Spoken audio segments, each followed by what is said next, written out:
నామానికి మహిమ కలుగునుగాక. ప్రభు యేసు నామములో మీకు నా హృదయపూర్వకమైన వందనాలు, శుభములు మీకు చెల్లిస్తూ ఉన్నాను. అతి ప్రాముఖ్యమైన అంశమును మీ ముందుకు తీసుకొస్తూ ఉన్నాను. అన్యుల పెళ్లిలో నలుగులు, క్రైస్తవ పెళ్లిలో నలుగుల సంగతి ఏంటి? ఈ థంబ్నెయిల్ మీద ఈరోజు ఈ వర్తమానం మీకు అందిస్తున్నాను. క్రైస్తవులు జీవితంలో క్రీస్తును చూపగలగాలి. దేవుడు ఎప్పుడు కూడా పరిశుద్ధతను కోరుకునేవాడు, పవిత్రతను కోరుకునేవాడు. ఆచారాలు, మనుషుల సాంప్రదాయాలు, మనుషుల మర్యాదలు, ఇవి ఆయనకి ఇష్టం ఉండదు. దేవుని చిత్తాన్ని నెరవేర్చువారు మాత్రమే ఈ వీడియోను మీరు వినండి. ఎందుకంటే కలుషితమైపోయి ఉంది, క్రైస్తవ లోకం కలుషితమైపోయి ఉంది. దానిలోంచి వేరు చేయడం అతి కష్టమైంది. రక్షణ పొందిన దేవుని పిల్లలకు చెప్పబడిన మాట ఏంటంటే, అపోస్తుల కార్యముల గ్రంథం 2వ అధ్యాయం 40వ వాక్యంలో, ఇంకను అనేక విధములైన సాక్ష్యం ఇచ్చి మీరు మూర్ఖులకు ఈ తరము వారికి వేరై రక్షణ పొందుడి. మూర్ఖులకు అంటే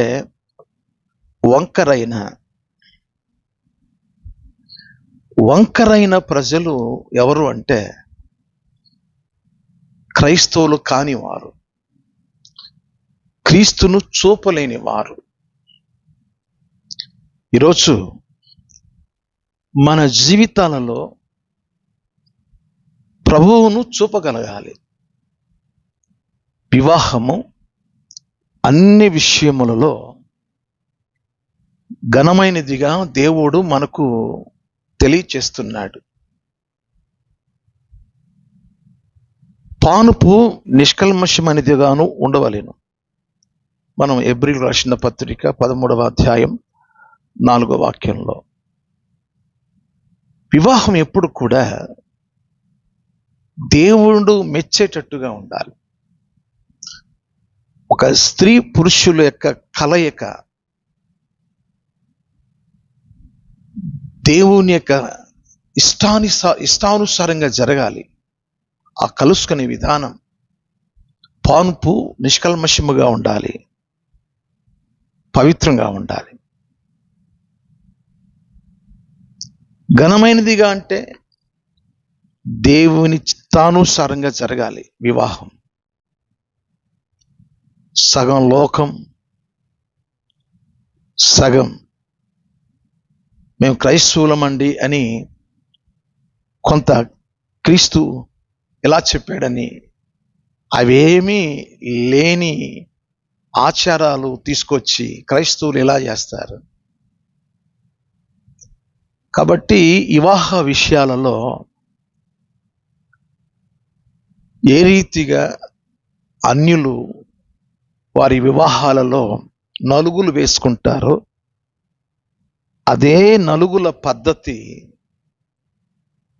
మనం క్రైస్తవులలో చూస్తాం. మీరు దయచేసి నన్ను అన్యదా భావించకుండా ఒక దైవ సేవకునిగా భావించండి. ఎందుకంటే దైవికంగాను లేఖనానుసారంగాను మీకు వాక్యం చెప్తాను.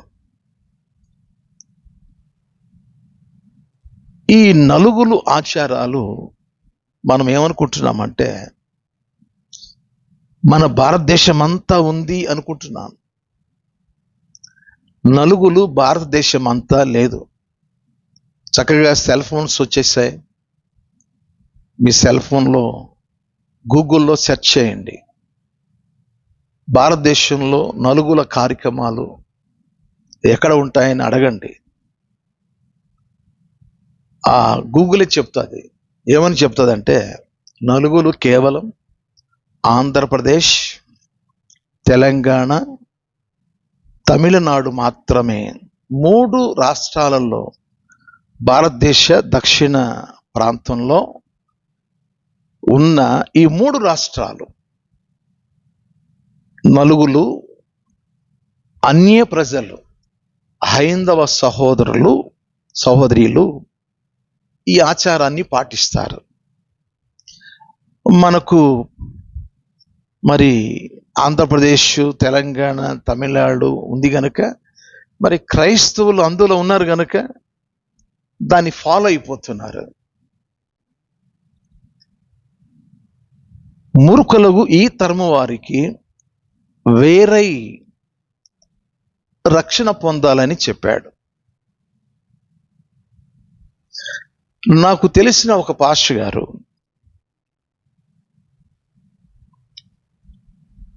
ఒక ఆమె అడిగింది. ఆ పాస్టర్ గారు ఇచ్చిన జవాబు ఏంటంటే,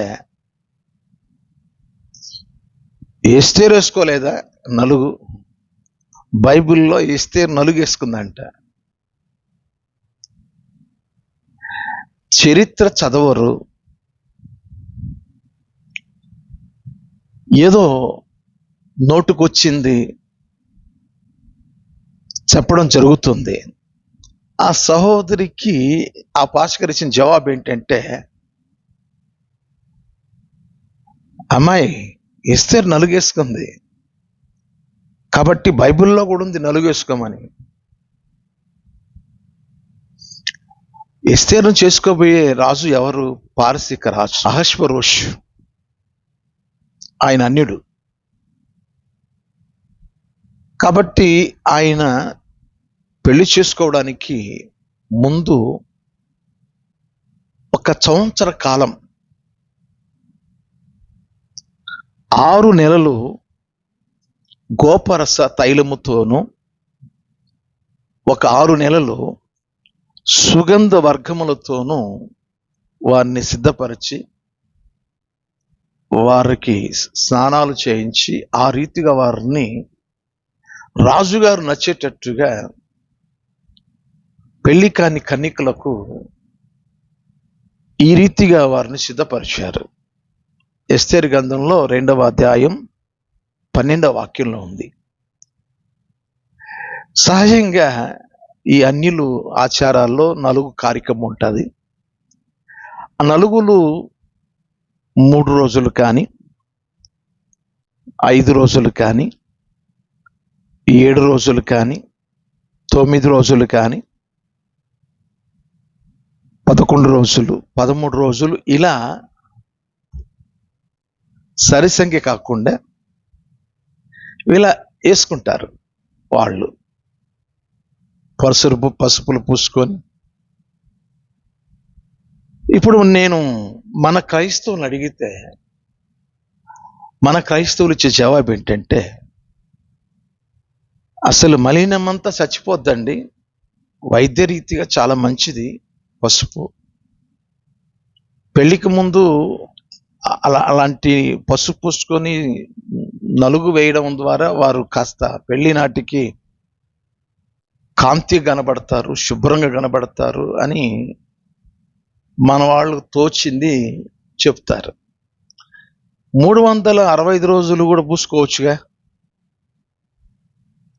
అప్పుడే ఎందుకు పూసుకుంటున్నారు? పెళ్లికి ముందు ఆచారం అది, అంతేగాని వైద్యరీత్యా పూసుకుంటే ఆ మలినాలన్నీ చచ్చిపోతాయి, వాళ్ళు కాస్త కాంతి కనబడతారు, ఇవి కాదు మీరు చెప్పాల్సిందే. అది ఆచారం అని చెప్పాలి. ఈరోజు నేను దేవుని లేఖనాల నుండి కొన్ని ఆత్మీయ సత్యాలు మీకు చెప్పాలని నేను ఆశపడి ఈ వీడియో చేస్తున్నాను. ఎవరు తొందరపడకండి, స్కిప్ చేయకుండా చివరి వరకు విషయాలను వినండి. చెప్పి పూర్తయిన తర్వాత అప్పుడు ఆలోచన చేయండి. పరిశుద్ధ గ్రంథంలో ఇర్మీయా గ్రంథం 10వ అధ్యాయం 2వ వాక్యం 3వ వాక్యంలో అన్య జనుల ఆచారములు అభ్యసింపకుడి. అది ఏ ఆచారమైనా ప్రత్యేకంగా అప్పట్లో ఇది లేదండి, ఇవన్నీ కాదు. అన్యజనులు చేసుకునే కార్యక్రమం అది. ఆ నలుగు కార్యక్రమం అది అన్యజనులది, క్రైస్తవులది కాదు. లేదా ప్రపంచం అంత ఉంది అని ఒకవేళ భ్రమపడుతున్నారేమో, ఇండియా మొత్తం నలుగేసుకుంటారని భ్రమపడుతున్నారేమో 3 రాష్ట్రాల వారు. అది అన్యులు, అది అన్యుల సాంప్రదాయం కనుక, అన్యుల ఆచారం కనుక వాక్యం ఏం చెప్తుంది? అన్య జనుల ఆచారములు అభ్యసింపకుడి, అవి మీరు చేయొద్దు అని వాక్యం చెప్తుంది. అవి నేర్చుకోవద్దు అని చెప్తుంది. అక్కడే ఏముందంటే అన్య జనుల ఆచారములు అంటే జనుల ఆచారాలు వ్యర్థములు, ఇవన్నీ అనవసరమైనవి, వ్యర్థమైనవి. అన్యజనుల ఆచారాలు అది ఏ ఆచారమైన, మళ్ళీ పర్టికులర్గా మీరు దాన్ని ఏవేవో ఊహించకండి. అది ఏదైనా అన్యజనుల్లో వచ్చిన ఆచారం మీరు నేర్చుకోవద్దు, అవి వ్యర్థాలు అని దేవుడు చెప్తున్నాడు. ఇర్మీయా గ్రంథం 4వ అధ్యాయం 30వ వాక్యంలో నిన్ను నీవు అలంకరించుకొనుట వ్యర్థం. కాబట్టి మరి పెళ్లి కూతురును తయారు చేయాలి, పెళ్లి కొడుకును తయారు చేయాలి అంటే ముందు నలుగుతో అలంకరణ ప్రారంభించబడుతుంది. ఈ నలుగు వేసేవాళ్ళు మరి వాళ్ళకు లాగానే చేస్తుంటారు. అది ఎక్కడి నుంచి వచ్చింది? అది మళ్ళీ దండం పెట్టుకోవాలి. చిత్రాలుగా ఉంది భక్తి. అన్యుల ఆచారాలు మీరు అభ్యసించవద్దు, అవి వ్యర్థాలు అని లేఖనం చూపిస్తున్నా. లేఖనంలో మీకు చూపించాను. మరి ఒక వాక్యం చూపించాను, నిన్ను నీవు అలంకరించుకొనుట వ్యర్థం. వివాహ విషయాలలో భక్తి పరులు ఎవరు, వారి యొక్క వివాహాల్లో అర్థమైపోద్ది. ఎవరు భక్తి పరుల్లో, ఎవరు భక్తి లేని వారో వివాహాల్లో అర్థమైపోతుంది. ఈరోజు ప్రియ దేవుని పిల్లలారా, దేవుని మాట విందాం. మనుషుల మాట మనకు అవసరం లేదు. దేవుడు ఎలా చెప్తే అలా. వివాహం అన్ని విషయంలో ఘనమైనది. మరి ఆయన చిత్తానుసారంగా, ఆయన మాట ప్రకారంగా ఘనంగా, దేవుని చిత్తానుసారంగా వివాహం జరగాలి.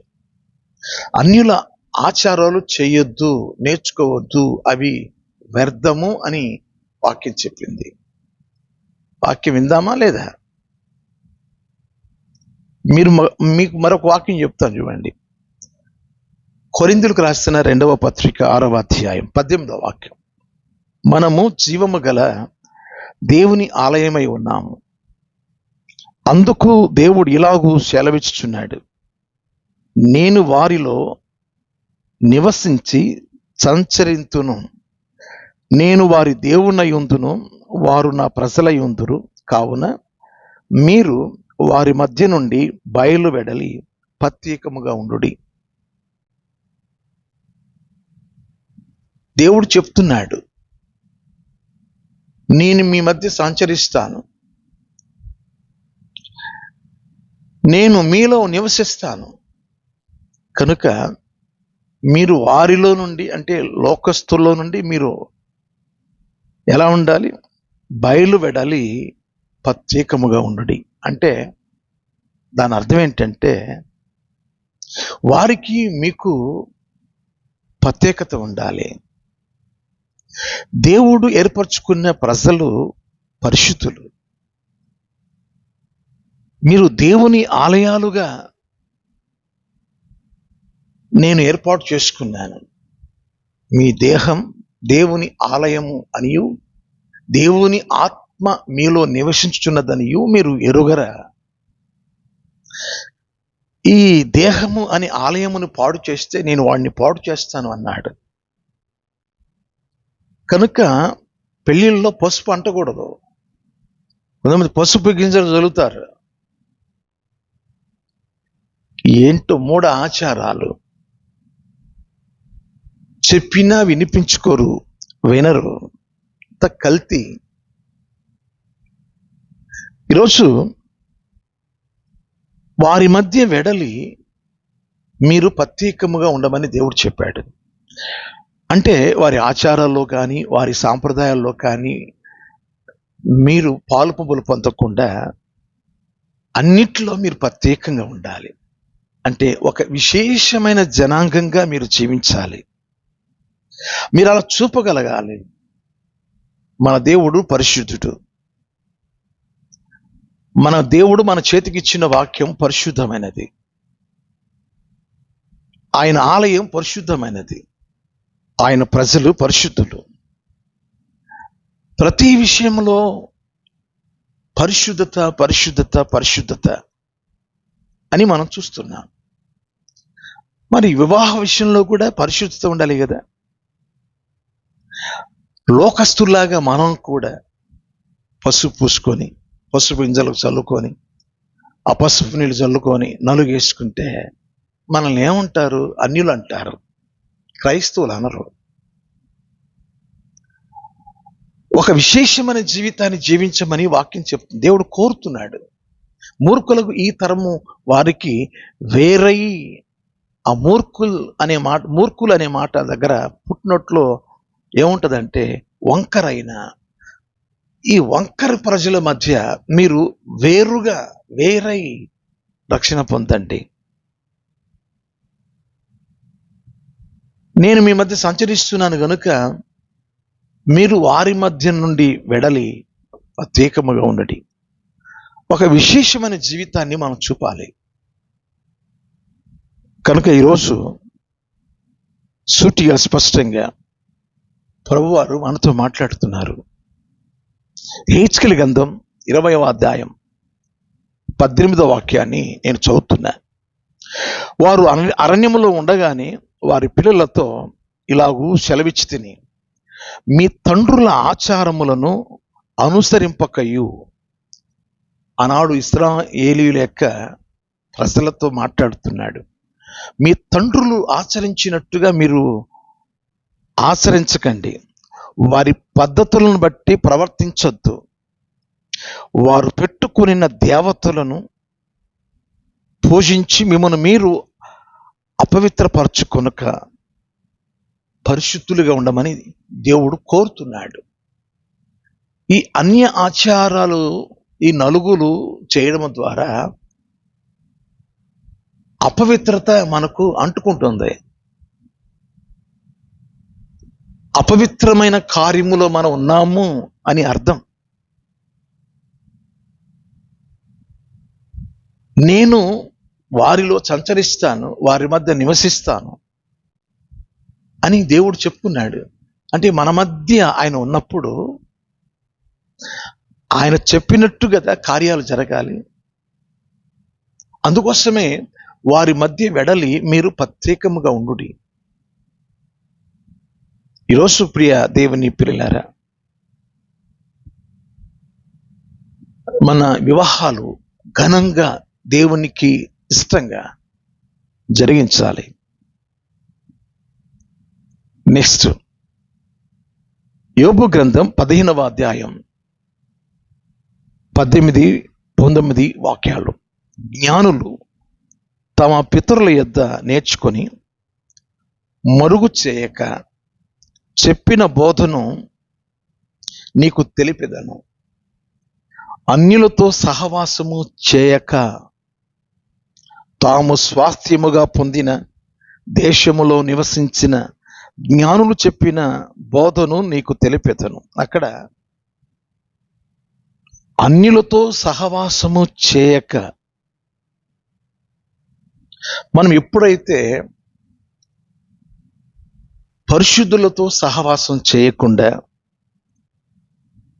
దేవునితో సహవాసం చేయకుండా, బైబిల్ను చదవకుండా ఎప్పుడైతే ఉంటామో అన్యుల ఆచారాలు ఆటోమేటిక్గా వచ్చేస్తాయి, మనలోకి వచ్చేస్తాయి. అన్యులతో సహవాసము చేయక, అన్యులతో సహవాసం చేయొద్దు. చేయడం ద్వారా ఏమవుతుందంటే వారి సలహాలు, వారి యొక్క ఆచారాలు మనకు నేర్పిస్తారు.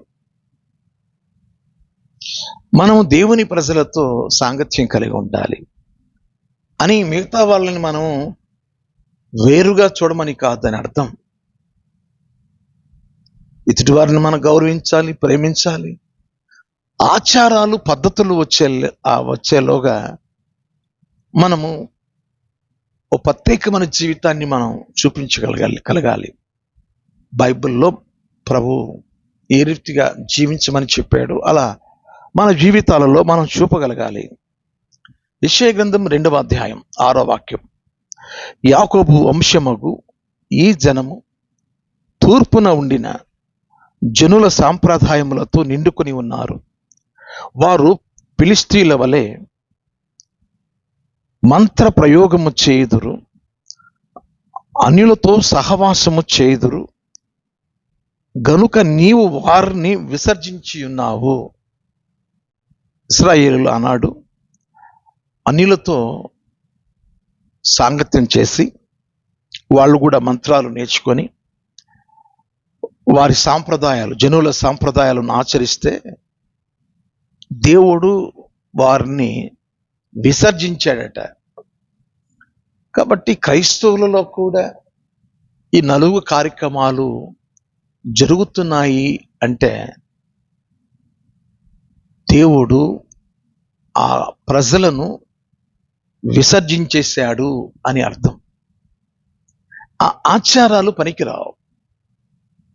దేవుడు పరిశుద్ధుడు, వివాహం పరిశుద్ధంగా, పవిత్రంగా జరగాలి.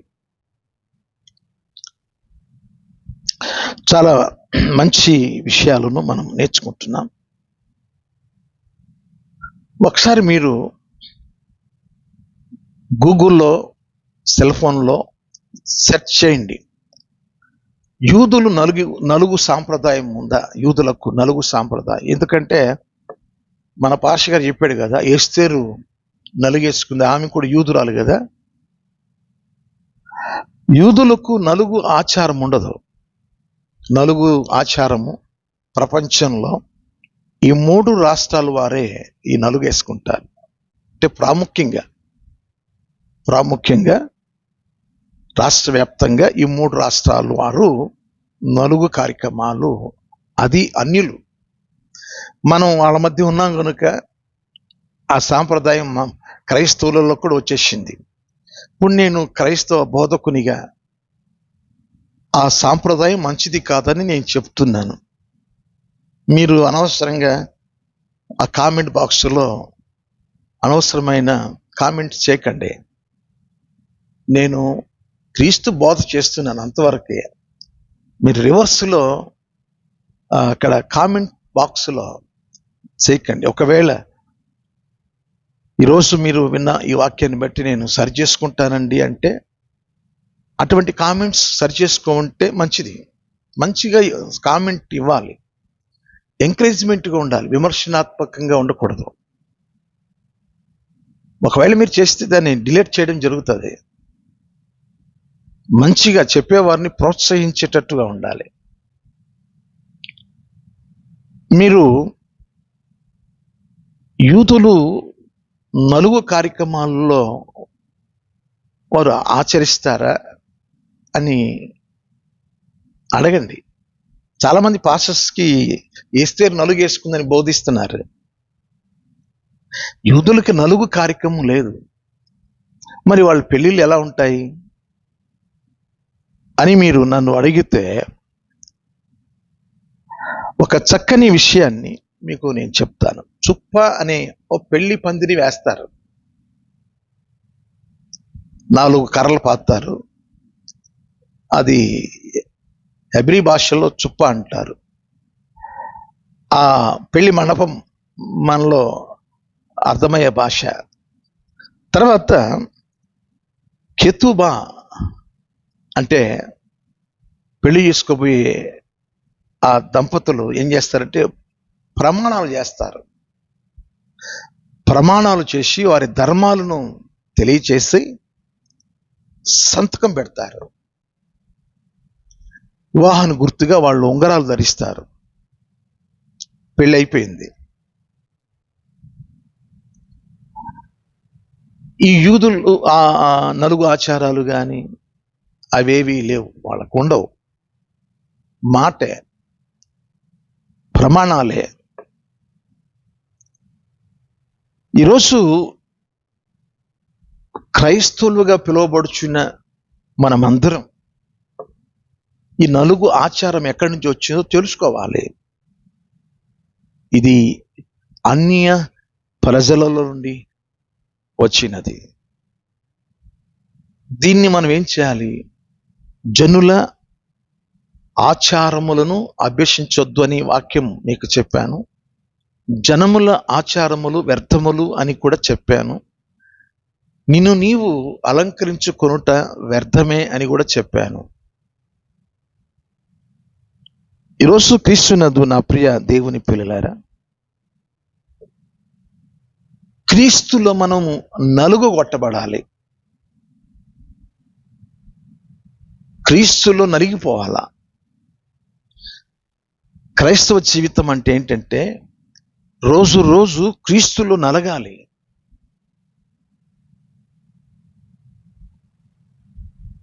అది క్రీస్తులో నలగొట్టుకోవడం. నేను కొన్ని మాటలు చూపిస్తాను. 51వ కీర్తన 15వ వాక్యంలో, విరిగిన మనస్సే దేవునికి ఇష్టమైన బలులు దేవా, విరిగి నలిగిన హృదయములను నీవు అలక్ష్యము చేయవు. అది నలగాలి. ఈ నలుగు కాదు,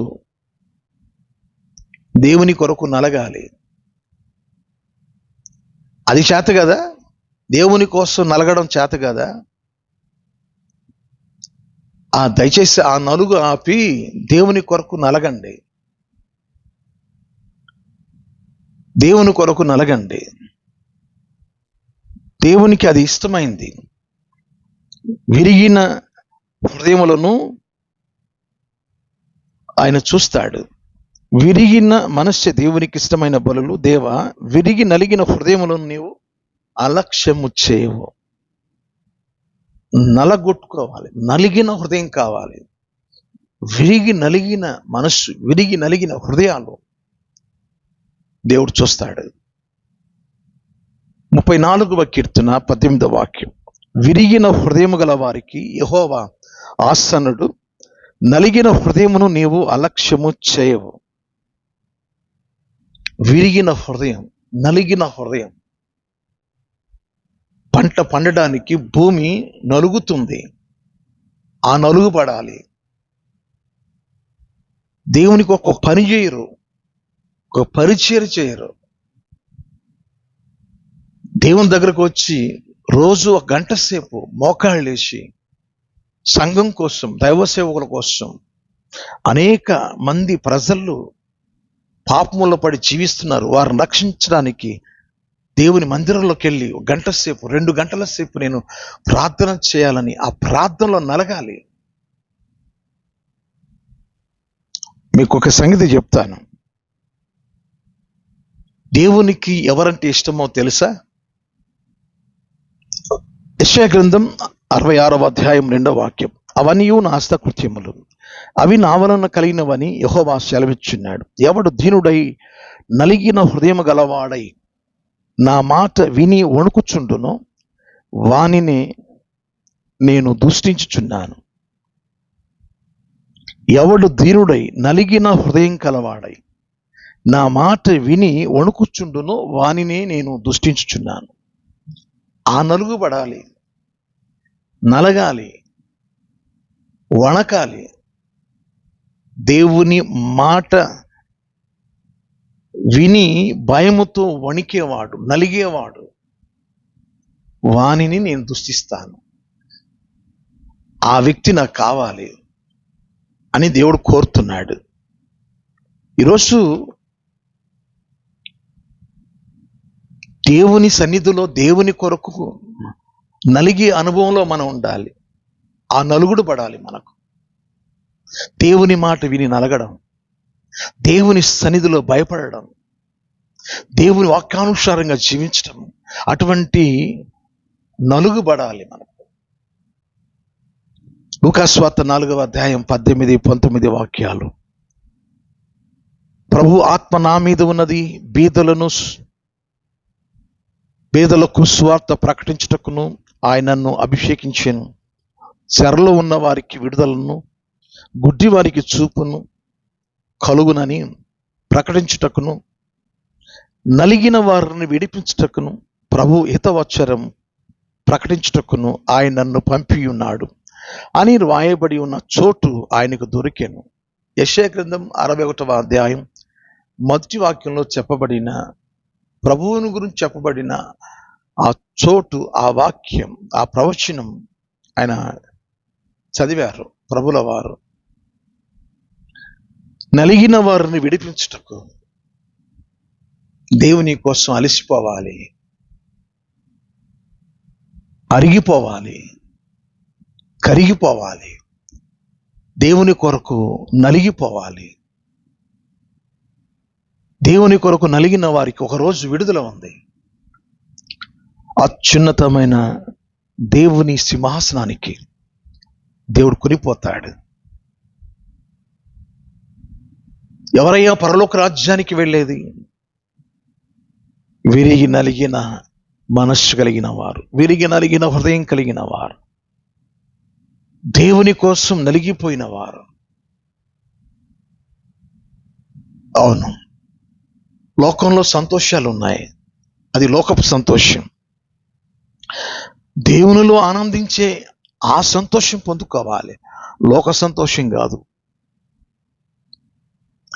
దేవుని సన్నిధిలో మళ్ళీ చదువుతున్నాను, ఎవడు దీనుడై నలిగిన హృదయం గలవాడై నా మాట విని వణుకుచుండునో వానిని నేను దృష్టించుచున్నాను.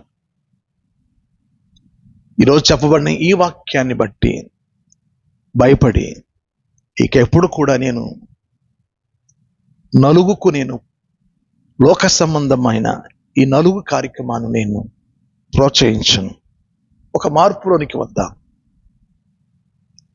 ఈరోజు దేవుడు తన సేవకుల ద్వారా, అనగా తన వాక్యము ద్వారా దేవుడు మనతో మాట్లాడిన ఈ మాటలను బట్టి మనం సరి చేసుకుందాం. ఆధ్యాత్మికమైన జీవితంలో ప్రభువు రాజ్యంలో చేరుకుందాం. దేవుడు పరిశుద్ధుడు కనుక పరిశుద్ధమైన కార్యాలు జరిగించి, పరిశుద్ధమైన హృదయం కలిగి, పరిశుద్ధతతో జీవించి ఆయన రాజ్యానికి ఎత్తబడతాం. దేవుడు అట్టి కృప మనందరికీ అనుగ్రహించునుగాక. Amen. May God bless you. మెండారుగా దేవుడు మిమ్మల్ని దీవించునుగాక. సత్యముండి సర్వసత్యములోనికి మిమ్మల్ని నడిపించునుగాక. Praise the lord. మీ అందరికీ వందనాలు. Thank you.